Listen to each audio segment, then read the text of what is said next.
H pylori है क्या? ये किस तरह मैदे के अंदर अल्सर काज़ करता है? और इसकी अलामात क्या होती हैं? किस तरह हमें पता चलेगा कि हमें एच पाइलोरी का इन्फेक्शन हुआ है? और कौन-सी ऐसी खुराकें हैं जिनको इस्तेमाल करके हम बच सकते हैं, या अगर इन्फेक्शन हो जाए तो हम किस तरह इससे छुटकारा पा सकते हैं? तो आज की डिस्कशन हमारी एच पाइलोरी के बारे में है, जो कि एक बैक्टीरिया है जो मुख्तलिफ मैदे के अल्सर्स काज़ करता है। अस्सलाम वालेकुम जी, मेरा नाम है डॉक्टर अब्दुल्ला गुंदल और आप देख रहे हैं health talks with doctor Abdullah Gundal. सबसे पहले जानते हैं कि एच पाइलोरी है क्या? एच पाइलोरी या हेलिकोबैक्टर पाइलोराई असल में है क्या?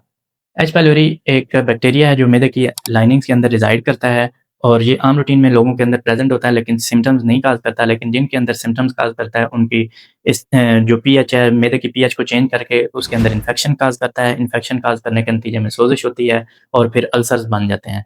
अब अल्सर के साथ-साथ अगर पखाने से खून वगैरह भी आ सकता है, या ब्लीडिंग भी हो सकती है, या मैदा जो है वो गुब्बारे की तरह फूल के फट भी सकता है। ये इसकी कॉम्प्लिकेशंस के अंदर आता है। फिर हम जानते हैं कि इसकी अलामात क्या हैं। अगर आपको एच पाइलोरी का इन्फेक्शन हो गया तो कौन-सी अलामात हमारे अंदर ज़ाहिर होंगी? एच पाइलोरी की अलामात के अंदर पेट के ऊपर वाले हिस्से में दर्द होता है, फिर खाना खाने के साथ ये दर्द ज़्यादा हो सकता है, बदहज़मी रहती है, खट्टे डिकार जो हैं उनकी खट्टे डिकार आना ज़्यादा हो जाता है, उसके साथ-साथ मतली की कैफ़ियत होती है, या खाना खाने से ज़्यादा भी हो जाता है, कम भी हो जाता है दर्द। एच पाइलोरी को डिटेक्ट करने के लिए हम 3 किस्म के टेस्ट आम रूटीन के अंदर परफ़ॉर्म करते हैं, जिसके अंदर एक साँस का टेस्ट होता है, जिसे यूरिया ब्रेथ टेस्ट कहते हैं।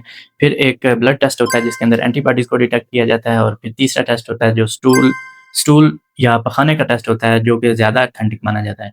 हर एक टेस्ट की अपनी रिलायबिलिटी है। जो सबसे ज़्यादा एक्यूरेट मेथड है वो है कि एंडोस्कोपी करके एक मैदे के कोई भी चंक पीसेज़ लिए जाते हैं और उनके अंदर हिस्टोपैथोलॉजिस्ट के थ्रू उन्हें डिटेक्ट किया जाता है, और अगर एच पाइलोरी पॉज़िटिव आए तो फिर उसकी आगे फर्दर इरेडिकेशन थेरेपी शुरू की जाती है। कौन-सी ऐसी एहतियातें हैं जो कि हमें एच पाइलोरी के इन्फेक्शन को होने से रोक सकती हैं? अगर आप मिर्च मसाले वाली चीज़ें ज़्यादा खाते हैं तो उन्हें तर्क कर दें। कोल्ड ड्रिंक्स का इस्तेमाल डिक्रीज़ कर दें। चिकनाई वाली चीज़ों का इस्तेमाल आपने कम करना है, फ़ास्ट फूड का इस्तेमाल कम करना है, पानी ज़्यादा से ज़्यादा पीना है। कुछ ऐसी खुराकें हैं जो कि हमारे लिए फ़ायदेमंद साबित हो सकती हैं एच पाइलोरी के इन्फेक्शन को इरेडिकेट करने में, या एच पाइलोरी के इन्फेक्शन को होने से बचाने के लिए। तो उनके अंदर है दही का इस्तेमाल। दही एक नेचुरल प्रोबायोटिक है। दही का इस्तेमाल गट हेल्थ को इम्प्रूव करने में एक अहम किरदार रखता है। और इसके बाद शहद शहद के अंदर नेचुरल एंटीबायोटिक क्वालिटीज़ प्रेज़ेंट होती हैं। फिर लहसुन का इस्तेमाल और ज़ैतून का तेल, ये ऐसी खुराकें हैं जो कि हमारी गट को इम्प्रूव करती हैं और एच पाइलोरी के इन्फेक्शन को होने से बचाने में मददगार साबित होती हैं। अगर आपको डिटेक्ट हो गया है कि एच पाइलोरी आपके मैदे के अंदर मौजूद है और आपको अलामात काज़ कर रहा है, तो फिर आपने अपने डॉक्टर से रजू करना है मेडिकल थेरेपी के हवाले से, क्योंकि आपका मुआलिज डिसाइड करेगा कि उसके अंदर कौन-सी अद्वियात जो हैं वो इस्तेमाल करनी है, और फिर depending upon conditions of patient वो डिसाइड करेगा कि आपको ट्रिपल थेरेपी देनी है या क्वाड्रपल थेरेपी देनी है। ट्रिपल थेरेपी का मतलब है जिसमें 3 अद्वियात इस्तेमाल होती हैं, और क्वाड्रपल थेरेपी का मतलब है कि उसमें 4 किस्म की अद्वियात इस्तेमाल होती हैं।